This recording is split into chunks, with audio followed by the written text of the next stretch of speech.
Hello friends, आजच्या video session मध्ये आपण पाहणार आहोत इयत्ता 7वी मराठी कविता चौथी श्रावण मास या कवितेचा आज आपण या ठिकाणी संपूर्ण स्वाध्याय पाहणार आहोत। चला तर मित्रांनो, आजच्या व्हिडिओ सेशनला सुरुवात करूया।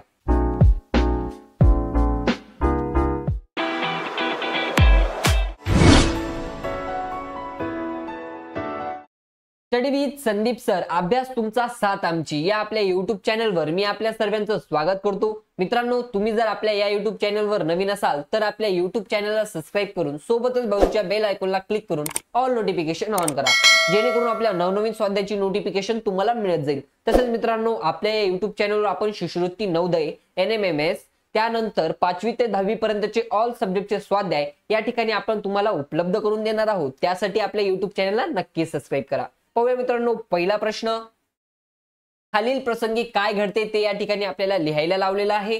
पाहूया याचं उत्तर। या ठिकाणी पहिले आपल्याला दिलेले प्रसंग, त्यानंतर प्रसंगावर काय घडले आहे ते या ठिकाणी आपल्याला लिहायचं आहे। पहिला प्रसंग तो म्हणजे पहिला पाऊस आल्यावर काय घडते ते या ठिकाणी आपल्याला सांगायचं आहे।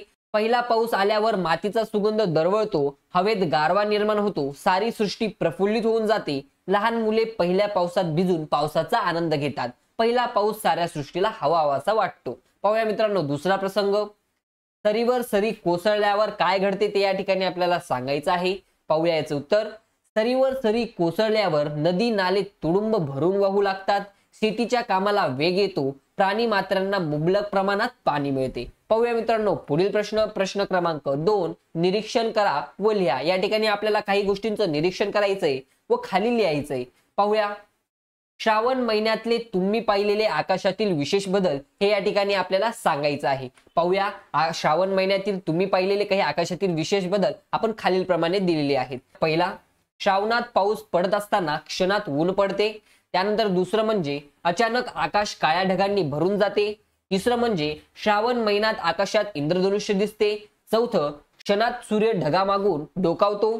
त्यानंतर पाचवं, श्रावण महिन्यातील उन्हे हे कोवळी असतात। पाहूया मित्रांनो पुढील प्रश्न, प्रश्न क्रमांक 3, खालील तक्ता पूर्ण करा। या ठिकाणी आपल्याला तो एक तक्ता दिलेला आहे, तो या ठिकाणी आपल्याला पूर्ण करायचा आहे। या ठिकाणी आपल्याला सांगितलेलं आहे की कवितेत आलेली यांची नावे या ठिकाणी लिहायची आहेत। ती म्हणजे प्राणींना या ठिकाणी कवितेत कोणती नावे आलेली आहेत किंवा कोणत्या प्रकारचे प्राणी आलेले आहेत, त्यानंतर कोणत्या प्रकारचे पक्षी आलेले आहेत व फुले आलेले आहेत, या ठिकाणी आपल्याला ते सांगायचं आहे। पाहूया याचं उत्तर।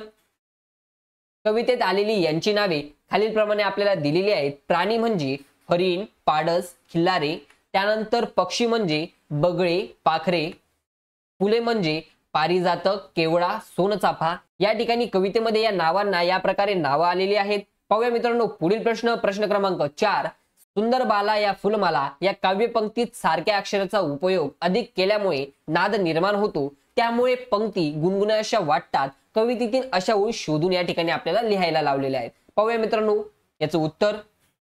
श्रावण मासी हर्ष मानसी, दुसरं म्हणजे तरुण शिखरावर उंच घरांवर, तिसरं म्हणजे उतरून येती अवनीवरती, चौथं म्हणजे सुंदर हरिणी हिरव्या कुरणी। पाहूया मित्रांनो पुढील प्रश्न, प्रश्न क्रमांक 5, कवितेतील खालील अर्थांच्या ओळी लिहा। या ठिकाणी आपल्याला कवितेतील खालील अर्थांच्या ओळी लिहायला लावलेल्या आहेत, त्या आपण पाहू। पहिला प्रश्न म्हणजे क्षणात पाऊस पडतो तर क्षणात ऊन पडते, याचं उत्तर आहे ते म्हणजे क्षणात येते सरसर शिरवे, क्षणात फिरुनी ऊन पडे। पाहूया दुसरं, झाडांवर घरांवर कोळे कोळे ऊन पडते, याचं उत्तर आहे तरुण शिखरावर उंच घरांवर पिवळे पिवळे ऊन पडे। पाहूया मित्रांनो पुढे, हरिणी आपल्या पाडसांसह कुरणात बागडत आहेत, याचं उत्तर आहे ते म्हणजे सुंदर हरिणी हिरव्या कुरणी निज बाळांसह बागडती। पाहूया मित्रांनो पुढील प्रश्न, प्रश्न क्रमांक 6, कवितेच्या खालील ओळींतील भाव तुमच्या शब्दात लिहा। या ठिकाणी जी काही खालील आपल्याला कवितेतील ओळ दिलेली आहे ती म्हणजे श्रावण माशी हर्ष मानसी, हिरवळ दाटे चोहीकडे, क्षणात येते सरसर शिरवे, क्षणात फिरुनी ऊन पडे। या ठिकाणी या ओळीचा आपल्याला समजलेला आपला भाव या ठिकाणी आपल्या शब्दामध्ये या ठिकाणी आपल्याला लिहायचा आहे। पाहूया याचं उत्तर। श्रावण महिन्यामध्ये सारी सृष्टी प्रफुल्लित होऊन जाते, श्रावण महिना आल्यावर सर्वांचे जीवन आनंदाने भरून जाते, श्रावण महिन्यामध्ये सगळीकडे हिरवळ असते, जणू काही धरतीने हिरवा शालूच पांघरला आहे, श्रावण महिन्यामध्ये ऊन पावसासारखा खेळ चालू असतो, पाऊस पडत असतानाच अचानक मध्ये ऊन पडते। बघा मित्रांनो, या ठिकाणी जो काही आपला आजचा स्वाध्याय होता तो आपण या ठिकाणी कंप्लीट केलेला आहे। तुम्हाला जर आपला हा व्हिडिओ आवडला असेल तर नक्कीच लाईक, शेअर आणि सबस्क्राइब करा। Thanks for watching this video friends.